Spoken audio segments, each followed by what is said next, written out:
주님의 은혜가 여기 모이신 여러분의 삶과 가정 가운데 넘치기를 축복합니다.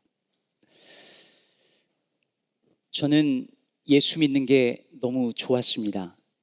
고등학교 다닐 때 점심시간이 되면 얼른 점심을 먹고 학교에서 그리 멀리 떨어져 있지 않은 교회를 향하여 달려가서 지하 기도실에 내려가서 혼자 찬양하고 기도하고, 그리고 다시 또 달려와서 나머지 수업 듣고, 예전에 야간 자율학습이 있었는데 저녁을 먹고 또 교회로 달려가서 그렇게 찬양하고 기도하고 오는 것이 너무 좋았습니다. 그렇게 할 수 없는 날이면 제가 다니던 학교 뒤쪽의 언덕에서 저희 교회가 이렇게 보였는데 그 언덕에 올라가서 교회를 보면서 기도하곤 했었습니다. 그만큼 예수가 좋고 교회가 좋았습니다. 그래서 목사가 되어야겠다고 생각했습니다. 이렇게 좋은 교회에서 평생 살고 싶었고, 제 삶의 부분이 아니라 전부를 하나님께 드리고 싶었습니다. 그래서 목사가 되겠다고 마음을 막상 먹었는데, 먹고 나니 겁도 나고 걱정되는 것도 한두 가지가 아니었습니다. 일단 가장 먼저 든 생각은 이제부터 나는 평생 늦잠은 다 잤구나. 목사님들 새벽 기도를 해야 된다는데 제가 잠이 많거든요. 아무리 기도를 좋아해도 평생 새벽 기도를 할 생각을 하니 눈앞이 캄캄했습니다. 하지만 저를 더 두렵게 하고 주저하게 만들고 혼란스럽게 한 문제는 따로 있었습니다.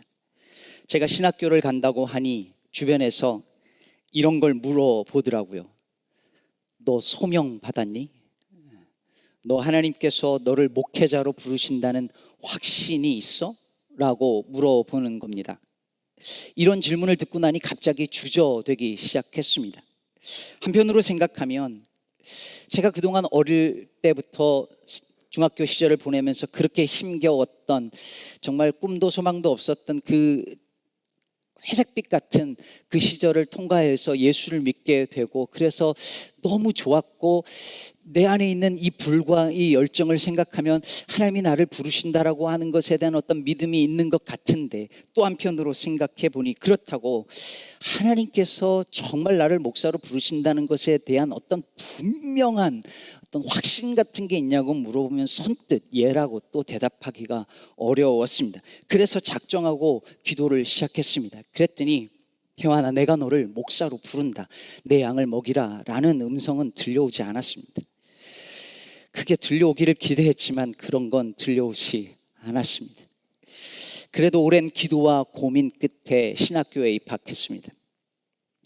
신학대 4년과 그리고 신대원 2년, 중간에 군생활 2년 2개월 포함해서 약 8년 넘게 저는 그 기간 내내 저의 소명에 대해서 고민해야 했습니다.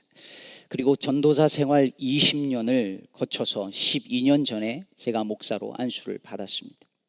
그렇다면 신학교 입학 때로부터 시작해서 약 30년이 지난 지금의 저는 하나님께서 저를 목사로 부르셨고 목회지로 보내셨다는 사실에 대하여서 흔들림 없는 확신을 가지고 있을까요? 어때 보이시나요? 여러분이 지금까지 많은 목회자들을 만나셨을 텐데 그 중에는 저분은 정말 부름받은 주의 종이구나 싶은 분들이 계셨을 것입니다. 그런데 반면에 저 사람은 가짜구나, 저 사람 사꾼이구나 싶은 분도 있지 않으셨나요? 그럼 여러분은 그걸 어떻게 분별하셨나요? 무슨 기준으로 분별하셨나요? 여러분의 그런 판단과 생각이 맞다는 확신이 있으신가요? 주의 종에 대해서 함부로 판단하면 안 된다고 배워서 아예 그런 생각조차 해본 적이 없으신가요? 어떤 목사님은 성경을 해석하면서 이렇게 말하고 다른 목사님은 저렇게 말하는데 누가 맞는 걸까요? 두 분의 해석이 완전히 상반된다면 누구 말이 맞을까요? 누가 주께서 보내신 사람일까요? 여러분은 그럴 때 어떻게 판단하시나요? 어떻게 분별하실 것인가요? 오늘 봉독한 예레미야서 23장은 주로 종교 지도자들에 대한 특히 선지자들에 대한 경고의 메시지입니다. 선지자들 중에 거짓 예언을 하는 자들이 있었고, 그래서 나라가 이 모양 이 꼴이 되었으니 그들의 예언을 듣지 말라는 말씀입니다. 23장 16절 오늘 본문을 보면 만군의 여호와께서 이와 같이 말씀하시되 너희에게 예언하는 선지자들의 말을 듣지 말라고 하십니다. 왜냐하면 그들은 너희에게 헛된 것을 가르치나니 그들이 말한 묵시는 자기 마음으로 말미암은 것이요 여호와의 입에서 나온 것이 아니기 때문이랍니다. 그들의 예언은 하나님께로부터 받은 것이 아니라 자기들 머릿속에서 나온 것일 뿐이라는 말입니다. 18절은 이어서 이렇게 말합니다. 누가 여호와의 회의에 참여하여 그 말을 알아들었으며 누가 귀를 기울여 그 말을 들었느냐. 그러니까 하나님께서 세상에게, 자기 백성에게 전하고자 하는 하나님의 그 메시지를 듣는 그 자리, 그래서 그 사명을 부여받고 하나님의 권위를 부여받아서 보내심을 받는 그 자리에 그들은 있지 않았다라고 하는 말입니다. 그래서 21절은 이렇게 쐐기를 박습니다. 이 선지자들은 내가 보내지 아니하였어도 다름질하며 내가 그들에게 이르지 아니하였어도 예언하였다.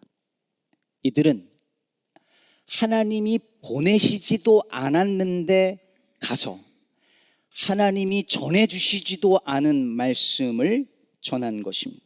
그렇다면 백성들은 그들을 보면서 금방 알아챌 수 있었을까요? 아, 이 사람 가짜구나, 거짓 선지자구나, 금방 눈치챌 수 있었을까요? 그렇지 않았습니다. 겉보기에 그들은 그냥 다 선지자였어요. 무슨 여기다가 가짜 선지자 이렇게 명찰 달고 다니는 것 아니잖아요. 언젠가 말씀드렸던 것처럼 가짜 휘발유에 가장 많이 들어가는 재료가 뭐라고요? 진짜 휘발유. 가짜 휘발유에 딴 게 많이 들어가면 금방 알죠. 그러나 진짜 휘발유가 가장 많이 들어가 있고 딴 게 조금 들어가 있으니까 알아채기가 어려운 거예요. 근데 가짜잖아요. 겉보기에는 너무 다 똑같아서 다 그냥 선지자 같아요. 오늘 본문 23장 16절을 보면 이렇게 시작합니다. 만군의 여호와께서 이와 같이 말씀하시되, 여러분, 만군의 여호와께서 이와 같이 말씀하시되 라는 이 구절은 소위 메신저 포뮬러라고 해서 선지자들이 예언을 시작할 때에 하는 공식 문구 같은 것이었습니다. 이 예언의 출처를 밝히고 권위를 거기다가 덧붙이는 것이죠. 그런데 문제는 거짓으로 예언하는 선지자들도 이 메신저 포뮬러를 그대로 사용했었다라고 하는 사실입니다. 나중에 이제 예레미야서 27장과 28장에 가보면 예레미야 선지자하고 하나냐 선지자가 정반대의 예언을 하는 것이 부딪히는 장면이 나옵니다. 예레미야 선지자는 하나님께서 바벨론을 들어서 이스라엘을 심판하실 것이기 때문에 항복하지 않으면 다 멸망할 것이라고 예언을 해요. 그런데 하나냐 선지자는 뭐라고 말합니까? 정반대 이야기를 하면서 28장 2절에서 이렇게 말합니다. 만군의 여호와 이스라엘 하나님이 이같이 일러 말씀하시기를 내가 바벨론 왕의 멍에를 꺾었느니라. 바벨론이 우리를 어떻게 할 수 없다라고 예언하면서 그 앞에 메신저 포뮬러를 그대로 쓰고 있습니다. 자, 여러분 보세요. 두 예언자가 다 똑같이 하나님이 내게 이렇게 말씀하셨다라고 말하고 있습니다. 두 설교자가 다 하나님의 말씀입니다라고 다른 이야기를 하고 있습니다. 어떻게 하면 좋을까요? 누구 말이 진실일까요? 누가 진짜일까요? 그걸 어떻게 알까요? 여기서 한 가지 짚고 가야 할 게 있습니다. 말씀에 대해서 서로 다른 해석을 한다고 해서 꼭 그것이 하나는 진리고 하나는 거짓이라고 볼 수는 없습니다. 여러분, 선지자들도 다르게 예언을 하기도 했고요. 심지어 선지자들의 예언이 틀린 적이 있을까요, 없을까요? 참 선지자도 있죠. 여러분, 요나 보세요. 니느웨가 멸망할 거라고 했는데 멸망하지 않았잖아요. 예언이 틀렸잖아요. 그렇다고 해서 요나가 거짓 예언자라고 우린 말하지 않습니다. 예언이 다를 수 있고 말씀의 해석이 다를 수 있습니다. 만일 성경을 이해하는 데 있어서 단 하나의 해석만이 있고, 그래서 단 하나의 해석만 강요한다면 그것은 과거의 교회가 다른 모든 해석은 인정하지 않고 오직 하나의 답만을 강요했던 그 시절로 돌아가는 격이 될 것입니다. 오늘 본문에서 경계하는 것은 그런 것이 아닙니다. 예언이 틀릴 수도 있습니다. 설교자가 어설플 수도 있고 해석이 다양할 수도 있고 설교자가 미숙할 수도 있어요.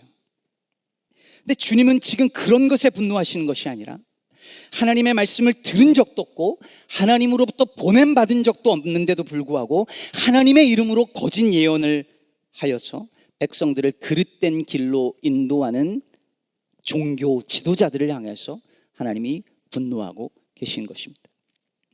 오늘 본문은 선지자들이 다 똑같아 보이지만 그럼에도 불구하고 그들의 예언을 분별할 수 있는 힌트를 제공해 주고 있습니다. 물론 나중에 예수님께서 열매를 보아 나무를 안다고 했으니까 가장 중요한 건 그의 삶을 들여다보는 일인데 이게 참 오래 걸리는 일이잖아요.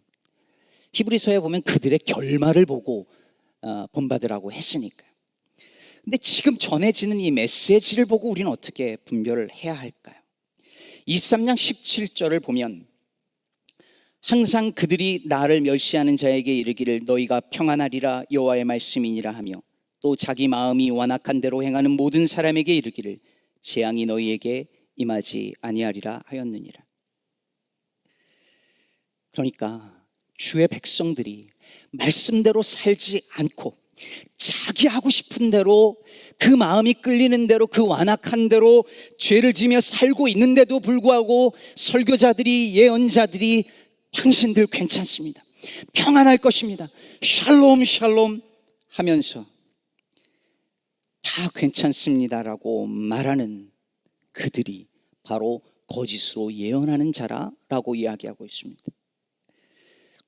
여러분, 메시지에서 철자 하나만 바꾸면 마사지가 된답니다.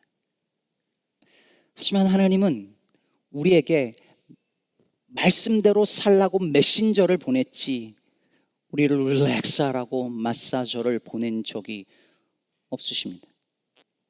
설교자는 한 주간 정말 일상에서 세상에서 힘겹게 살면서 고군분투하면서 그래도 믿음으로 살려고 애를 쓰는 사람들, 근데 그렇게 해도 안 되다가 믿음으로 살려고 애쓰다가 실패해서 주님 앞에 나와서 주님 죄송해요, 제가 연약했습니다, 이렇게 나아가는 이들을 하나님의 은혜의 빛 안에서 위로해야 할 책임이 있습니다.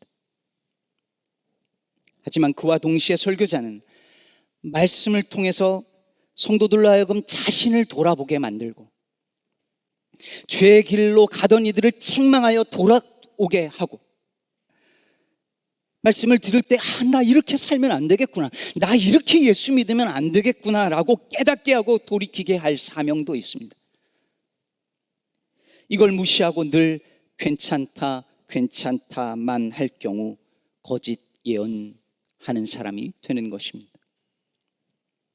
요즘도 그 교회에서 그렇게 하는지는 잘 모르겠지만 예전에 한국의 어느 초대형 교회에서 부름받아 나서니 몸 찬송가의 3절에서 멸시천대 십자가는 제가 지고 가오리다를 자기들 맘대로 바꿔서 멸시천대 십자가는 예수님이 지셨으니 라고 개사해서 부르게 한 적이 있습니다.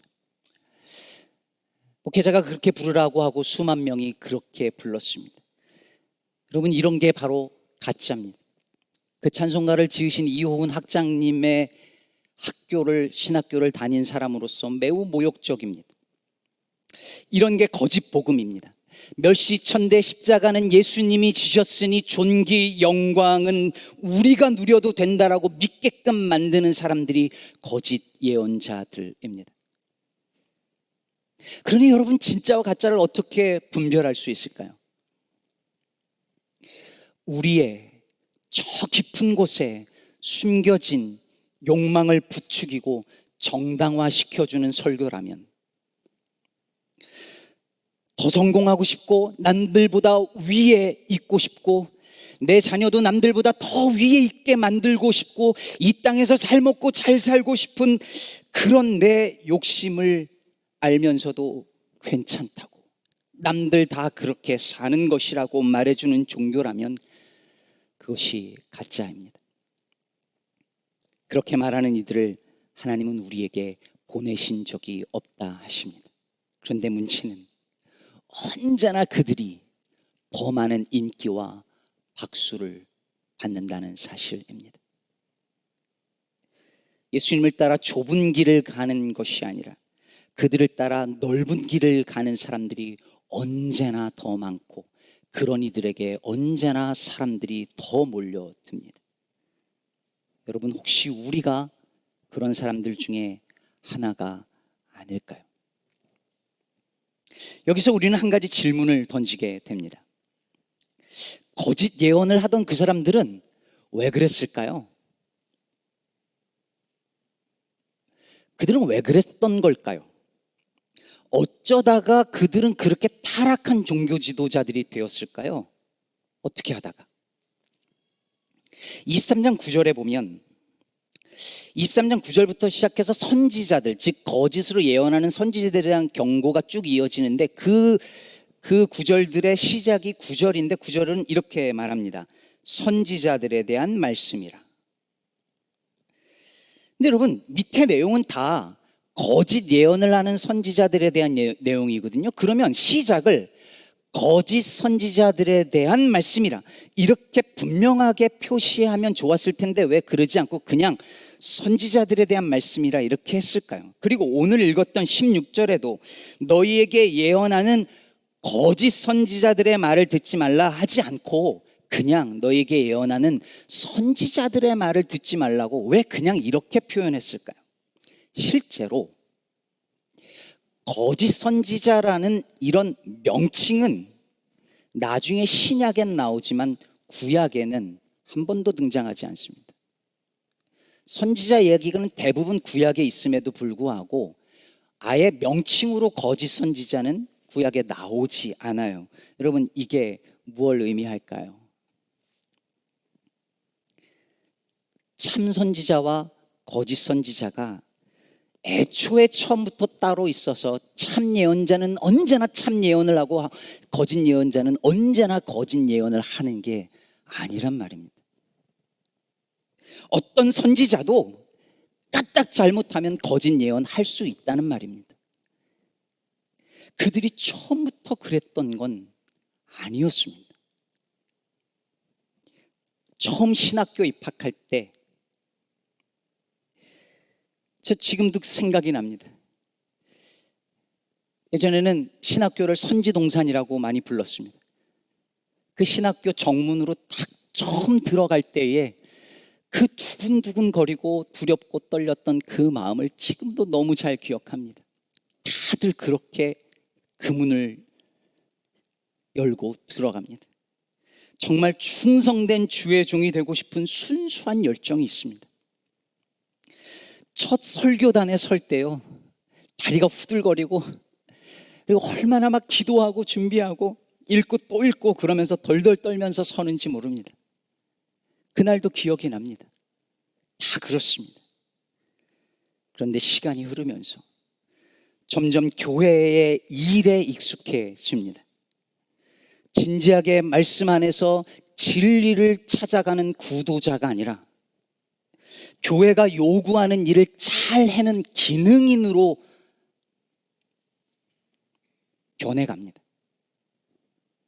그러다 보면 성경의 깊은 세계로 들어가 묵상하고 기도하고 그 안에서 하나님이 주시는 그 신비로운 것들을 받아낼, 그것을 길러낼 시간이 없고 하나님의 말씀을 깊이 있게 전하기보다 교인들이 듣기 좋아하는 그런 설교에, 그 설교 방법에 관심을 기울이게 됩니다. 여러분, 이게 어디 목회자만의 문제일까요? 여러분, 제가 평생 신앙생활하면서 교회에서 보는 일종의 패턴이 있습니다. 처음에 믿음의 여정을 시작하신 분들을 보면요, 눈빛이 반짝반짝해요. 대부분 하나님에 대해서, 말씀에 대해서 더 알고 싶어하고 배우고 싶어합니다. 그 눈빛에, 얼굴에 새로운 것을 알게 되었을 때 놀라움이 있습니다. 기쁨이 있어요. 경탄이 있어요. 그래서 막 배우고 싶어 하고요, 막 큐티도 하고 싶어 하고, 성경 공부하면은 가서 배우고 싶어 하고 막 그래요. 그런데 시간이 지나잖아요. 그럼 참 신기하죠? 하나님이란 존재가 한 10년 알면 알 거 다 알았다 이런 분 절대 아닌데, 한 10년쯤 지나면 이미 다 알아버린 사람 같은 표정을 하고 앉아 있습니다. 그 얼굴에서 놀라움이 사라집니다. 경탄이 사라집니다. 교회 생활에 대해서는요, 여러분 한 5년 10년 지나면요, 교회 생활에 대해서는 이제 웬만하면 다 알아요. 어떤 분이 그러더라고요. 내가 이 교회에서 먹은 포도주가 몇 잔인지 알아? 소위 짬밥이 생기는 거예요. 그럼 교회 일에 대해서는 많이 알아요. 그런데 하나님과 하나님의 말씀을 알아가는 일은 점점 줄어듭니다. 이쯤 생활했으니, 이쯤 주워 들었으니 웬만큼 안다고 생각하거나, 나 이 정도 교회에서 봉사하면 됐지라고 하면서 말씀을 배우거나 알아가는 일은 있어도 잘 참여하지 않습니다. 그러다가 교회 생활이 길어지니까 집사가 되고 권사가 되고 장로가 됩니다. 그런데 그렇게 되고 나면 이제 더 이상 하나님을 알아가는 기쁨과 경탄이 사라진 상태에서 시간이 여기까지 왔기 때문에 과거의 경험과 과거의 지식에 갇혀버립니다. 결국 신앙은 정체되고 자기 고집과 아집으로 똘똘 뭉친 종교인이 됩니다. 그러면 말씀을 들어도 그 말씀이 그 안에서 아무 사건을 일으키지 않습니다. 이 얼마나 불행한 일입니까? 근데 여러분, 누구나 그렇게 될 수 있습니다. 청년 시절 저런 장로님은 되지 말아야지 했던 그 장로님처럼 나도 될 수 있습니다. 저런 목사는 되지 말아야지 했던 목사처럼 저도 될 수 있습니다. 누구나 그럴 수 있습니다. 처음부터 그런 건 아니었으니까요. 오늘 본문 예레미야서 20장 1절에서 3절에 나오는 바수훌이라는 인물을 보십시오. 20장 1절에 의하면 바수훌은 제사장이자 성전 총감독이었답니다. 여러분, 성전의 총감독이에요. 제일 위에 있는 사람이에요. 근데 이 사람이 예레미야가 성전과 예루살렘이 재앙을 받을 것이라고 하는 그 예언했다는 이야기를 듣고 그 예레미야를 잡아서 때리고, 이 고랑, 나무 고랑, 이건 착고입니다. 온몸을 움직이지 못하게 하는 착고를 채워가지고 옥에 가둬버립니다.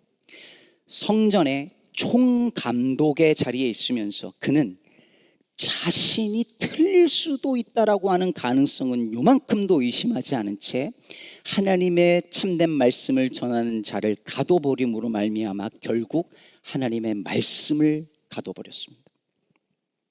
3절 후반부에 보면 여호와께서 그의 이름을 바수올이라 아니하시고 마골 미사빕이라고 바꾸십니다. 이 단어는 사방의 공포, 이런 뜻인데요, 유진 피터슨의 메시지 성경은 이 단어를 사면초가라고 바꿨습니다. 사면초가. 꼭 오늘날 한국교회의 현실을 보여주는 말 같습니다. 사면초가. 하나님 앞에서의 두려움과 떨림이 사라지고 아집과 독선으로 다른 목소리를 가두어 버리는 한국교회의 현실입니다. 며칠 전 페이스북에서 제 패친들이 몇 분이 올려주셔서 가수 양희은 씨의 인터뷰 기사를 보게 되었습니다. 저는 이분이 넌 이름이 뭐니? 이런 것만 하셔가지고 안 비슷한가요? 그분이 아주 캐릭터가 세기만 한 분인 줄 알았는데 이 인터뷰에서 굉장히 뜻밖의 이야기를 합니다. 이분이 무대 공포증이 있으셨나 봐요. 그래서 인터뷰어가 무대 공포증은 여전하십니까? 라고 물었더니 이런 대답을 내어놓았습니다. 성대모사는 하지 않겠습니다. 여전해요.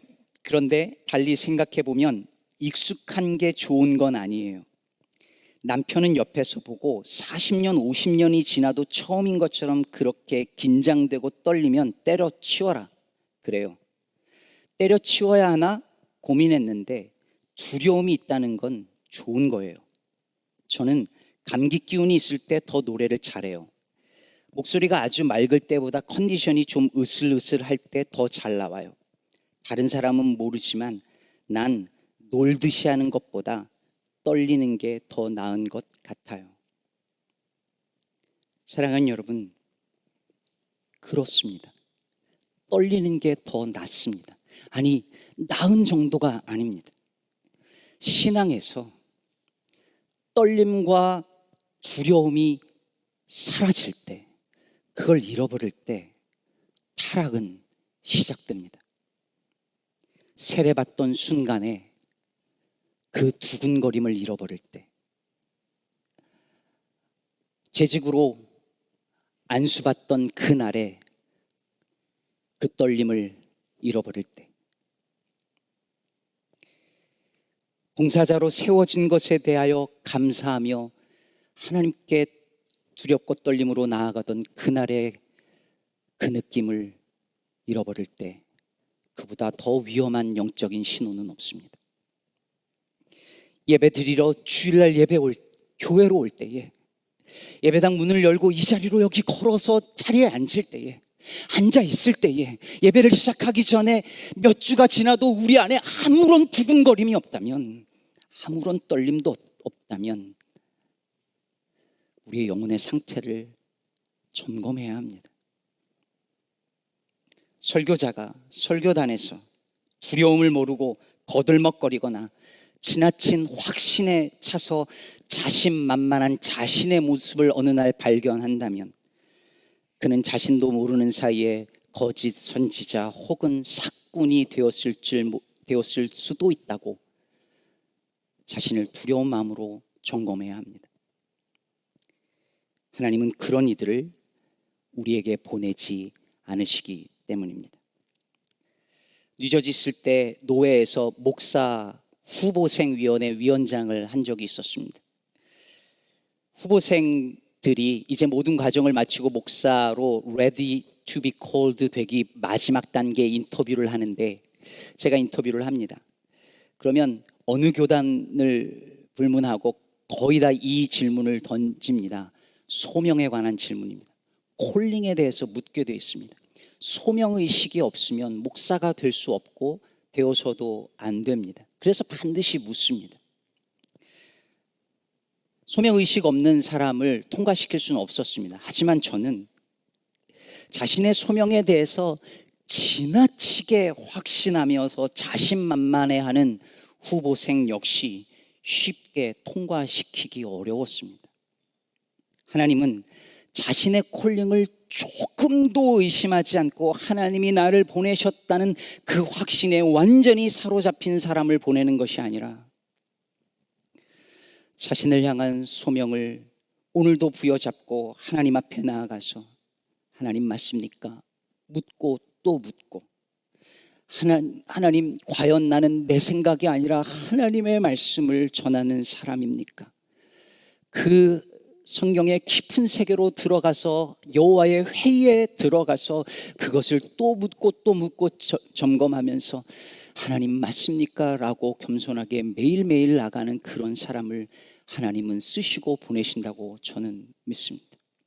그렇다면 여러분, 오늘 이 본문은 저 같은 설교자만을 위한 말씀이 아닙니다. 앞으로 이 말씀을 듣고 나서 목회자들 보면서 저분은 진짜고 저분은 가짜고 손쉽게 판단하는 도구로 쓰라는 말씀이 아닙니다. 우리 모두가 우리로 하여금 하나님께로 돌이키게 하는 것이 아니라 우리의 귀를 즐겁게 해주고 우리의 욕망과 우리의 성공 욕구를 정당화해 주는 말씀을 더 듣고 싶어 하지 않았는지 돌아보라는 부르심입니다. 나는 과연 그리스도인인가? 나는 과연 참 그리스도인이요 참 예수의 제자인가? 질문을 던져보라는 명령입니다. 뿐만 아니라 나는 하나님이 보내신 사람이라는 과한 확신이 교만으로 우리를 이끌 수 있다면 나는 하나님이 보내실 리 없다라고 하면서 하나님의 부르심에 귀를 닫는 것이 방종과 불순종으로 이어질 수 있다는 것도 깨달으라는 말씀이기도 합니다. 부디 저를 비롯하여 우리 시카고 기쁨의 교회 모든 성도들이 세월이 흘러가면서 교회 생활이 길어지면서 그냥 뭐 알 거 다 아는 사람처럼 달고 다른 그런 종교인의 모습으로 나이 들어가는 것이 아니라 언제나 처음에 그 떨림과 두려움과 그리고 두근거림을 잃어버리지 않고 하나님의 말씀에 저 깊은 세계에 다가가는 그것을 소망하는 겸손한 그리스도인 되기를 축복합니다. 그럴 때만이 하나님이 저와 여러분을, 우리 교회를 사명의 자리로 보내실 줄로 믿습니다.